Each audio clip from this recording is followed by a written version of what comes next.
So yun guys, meron tayo ulit pag-uusapan. Ang topic natin for today is mga senyales na tayo ay iiwanan na ng ating mga jowa. So yun. Itong topic na to ay based sa aking karanasan at isi-share ko din sa inyo dahil ito ay aking ang naranasan. Although nakaka-move on pa lang, pero gusto ko na rin siyang share para naman aware din yung iba. Lalo na sa mga kagaya namin, ng mga LGBT, na minakilala lang na lalaki, kaya babae, ganyan, kung naman kayo. Tapos, kakakilala niyo pa lang yun agad, parang feeling niyo, minaramdaman kayo, yung infatuation niyo, sinunod niyo na agad, isip niyo, ayun na yun, siya na yun, mahal ko na agad siya, agad-agad, ganyan. So, yung pag-uusapan natin, yung mga pakaramdam na ilang buwan pa lang kayo, tapos wala na agad, may nararamdaman ka na agad, nakakaiba sa kanya, parang may nagbabago na agad. So, dediretsuhin ko na agad, ito na agad. Mga 6 lang to, 6 na signs na talagang aayaw na siya, bibigay na siya agad-agad. So, number 1, binabawasan niya yung pagchat-chat o yung pagtitext sa'yo. So, yung mga ganong senaryo.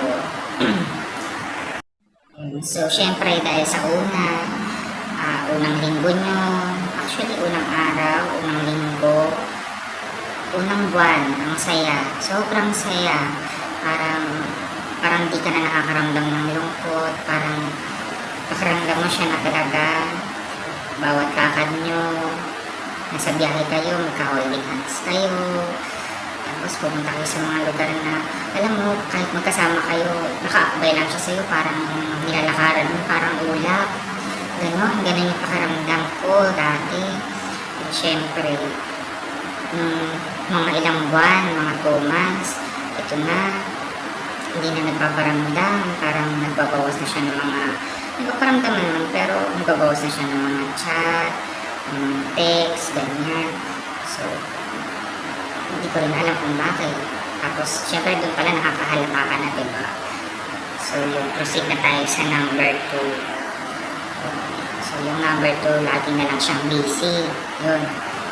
So, dahil binabawasan niya na yung pag-chat niya sa number 1, syempre sa number 2, lagi na siyang busy. Lagi na siyang may alibi. Lagi niya nang sinasabi na busy siya. Pagtatanungin mo, nagliligpit daw siya ng plato, mga ganyan. O di naman kaya sasabihin niya, naglalaba daw siya. O di naman kaya, nag-aalaga daw siya ng mga ganyan, ng ganito. O hindi naman kaya, lagi na lang daw siyang nasa labas daw siya. Sa biyahe daw siya. Hindi, syempre, pag nasa biyahe, pagbibigyan mo. Kasi nga, ang hirap nga naman mag-chat pag nasa biyahe. Eh, nandun na siya sa venue. Sabihin naman niya, nasa meeting daw siya. Busy daw siya, mamaya na lang daw gabi. Tapos, pagdating naman ng gabi, nasa bahay na, sasabihin niya, inaantok na daw siya, mag-good night na raw. So, yun na talaga, na siya, talagang nagdadahilan na siya, busy siya lagi. So, yun, proceed tayo sa number 3. Kung lagi siyang busy, yun, hindi na siya nagte-text o hindi na siya nagchat-chat hanggat hindi ka nag-chat sa kanya. So, ibig ko sabihin, dun sa number 3, mauuna ka nang magtanong lagi. Hindi na siya nag-i-initiative na mag-chat o kaya mag-text sa'yo. So, kahit anong hintay mo, wala. Hindi na siya nagpaparamdam unless mag-chat ka sa kanya, magtatanong ka sa kanya. Doon lang siya magpaparamdam. So, yun parang medyo nakakakaba na talaga kasi ikaw na lang yung nagpaparamdam, parang ikaw na lang yung humahawak ng relasyon nyo, or parang ikaw na lang yung bumubuhay ng conversation nyo. Pero kung hindi ka na talaga mag-chat sa kanya or mag-text mo paparamdam, wala, hindi siya paparamdam at all. So yun, proceed tayo sa number 4, bibilisan lang natin ito. Hihintayin ka na niyang ikaw yung magalit sa kanya. So, dahil hindi na siya nag-chat, din siya nag-text, ikaw na yung mauuna. So, dahil nga ikaw na yung nauuna, magagalit ka na sa kanya. So yun, parang yun talaga yung gusto niya mangyari dun sa number 4. Parang gusto niya talaga ikaw na yung magalit sa kanya, na mag-aaway na kayo. So yun, kakaroon na kayo ng argue. Tapos paparamdam niya sa'yo na lagi siya yung tama, na ikaw yung mali. Paparamdam niya sa kanya na dapat ako makonsensya sa kanya kasi siya yung maraming ginagawa, siya yung busy, yun, siya yung tama, siya yung magaling. Tapos ikaw yung walang ginagawa sa buhay, ako lang daw yung nag-iintay sa kanya. So yun yung mga ganong dahilan niya, ganun yung mga argue na nasabihin niya lagi na ganyan-ganyan kasi ikaw lang naman lagi yung ikaw wala ka namang ginagawa, hindi ka gaya ko, marami akong ginagawa, mga ganun-ganon, bla bla bla bla bla bla. Yun. So talagang gumagawa na lang talaga siya ng away para magkaroon na talaga ng separation sa inyong dalawa. Tapos dahil nangyari na yung lahat, yung 1, 2, 3, 4, and then proceed tayo sa number 5. Yung number 5 naman, cool off na muna daw kayo. So yun yung pinakamasakit, yung pinakamahirap. Mahirap-hirap.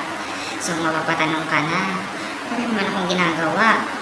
Wala naman talaga akong ginagawa kakaiba.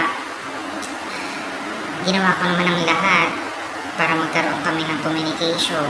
Pero siya na nga talaga yung lumalayo. So dahil lumalayo na nga siya, nagagalit na nga ako. Tapos yun na nga, pag nag-away na kami, nagkaroon na siya ng dahilan dahil nag-away na kayo. So yun na. Nakikipag-cool off na. Nasabihin niya, cool off na muna tayo. Ganyan. Ayoko na. Toxic na to. Ganyan.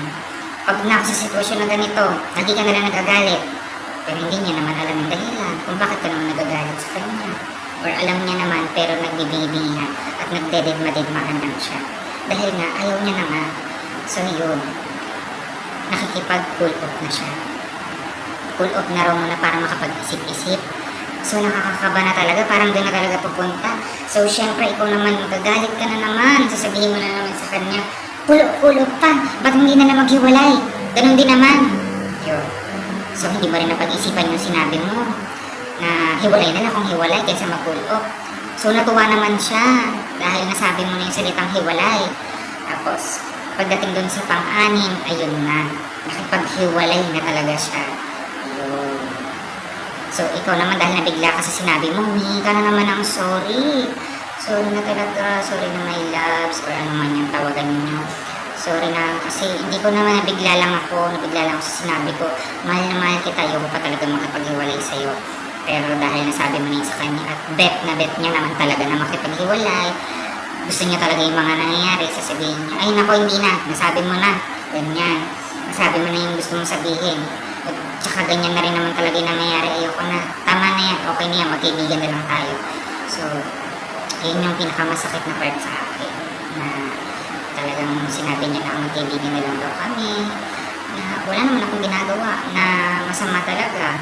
Alam ko talaga siya talaga yung gumawa ng ikaaan namin, ng ikasisira namin, na the point na pinipilit ko namang buuin, pinipilit ko namang ayusin, or wala naman talaga akong sinira at all. Kasi nga, in the first place, nakuha niya na yung gusto niya sa akin, parang gano'n, nakuha niya na yung kailangan niya, yung mga bagay na gusto niya makuha ng una pa lang, or baka hindi niya pala talaga makukuha yung gusto niya sa akin, parang ganon. So, it's either nakuha niya yung kailangan niya, or hindi niya nakuha yung intention niya talaga sa akin. Bakit pag-iwalay na siya agad-agad. So, yun, ganon lang, ganon yung mga boys minsan. Or sa mga LGBT na kagaya namin, syempre, I'm gay, diba? I'm gay. Aminado ko din na bakla ako. And then, yung mga lalaki na ganyan, na mapanamantala, talagang, syempre, ang dali-daling kunin ng loob ng kagaya namin. So, yun, mapasok din siya sa buhay namin, kaya yung mahal niya na raw ako, agad-agad. Tapos may nangyari na agad sa amin. Tapos hindi niya may mga ano pa, may mga tawag dito, mga hidden agenda pa na hindi mo malam kung ano talaga yung kailangan niya, kung ba't siya pumasok sa buhay mo. Yan, yung mga ganun. Tapos, yun na, nakuha niya yung kailangan niya. Hindi mo alam, it's either sex or ano. Tapos, yun lang, wala na. Ako naman, syempre, napamahal ako agad sa kanya, nahulog agad yung loob sa kanya. So, kasalanan ko rin. Kaya guys, sa susunod, bago tayo pumasok sa isang relasyon, siguraduhin muna natin na kilala na muna natin yung tao. Tapos, ang pinaka-importante, yung sarili. Mahalin muna natin yung sarili natin. Huwag tayong ibigay yung buong pagmamahal natin sa kanila. Kasi yung pagkakamali natin, kahit di sa mga bakla, kahit sa lahat-lahat ng tao, babae, lalaki, na nagmamahal talaga ng totoo lang, kahit sa maikling panahon, yung dalawa na lang pinag-uusapan, 50-50 pa din. Huwag mo ibibigay ng 100%, okay, 99.9%. Kasi talagang bubuo yung mundo mo oras na mawalan siya sa buhay mo. And then, ito pang isa. Pag pumapasok tayo sa relasyon, dapat lagi tayo naka-ready. Dapat lagi tayo naka-ready sa kung anong pwede mangyari. Na dapat kapag dumating siya sa buhay mo, alam mo na parang tanggapin mo na lang din minsan na walang forever. Parang ganon. Or pwede naman natin huwag tayo agad mag-isip ng ganon na walang forever. Enjoyin na lang natin yung moment na andyan siya sa buhay natin. Iwasan na natin yung hinala, yung selos. Basta mag-enjoy ka na lang, dumating siya sa buhay mo, mag-enjoy ka. Mag-gawin mo lang masaya yung buhay mo. Tapos, mahalin mo lagi yung sarili mo. Kahit kayo aalagaan mo pa rin yung sarili mo, lagi mo pa rin uunahin at uunahin at uunahin ang sarili mo bago siya. Laging ganon. Na hindi kayo matulad sa iba na nagkaroon na ng depression, nagkaroon na ng anxiety. At napakahirap talaga ng may ganon. Lalo na pag bigla kang iniwanan ng taong mahal mo. So, yun lang naman guys. Thank you po. At na-share ko yung aking maliit na simpleng story, yung konting story sa buhay ko. And then, at least nakapag-share din ako ng mga tips kung ano yung mga signs na iiwanan na talaga kayo ng jowa niyo. So yung pagkakaganon na yung nararamdaman nyo, dapat nakaready na kayo sa una pa lang, yung unang pakaramdam nyo pa lang na nagbabawas pa lang siya ng chat tsaka text sa inyo, dapat nakaready na kayo doon. Ganon. Tsaka iwasan nyo na yung argue-argue kasi hindi naman maganda sa buhay yan eh.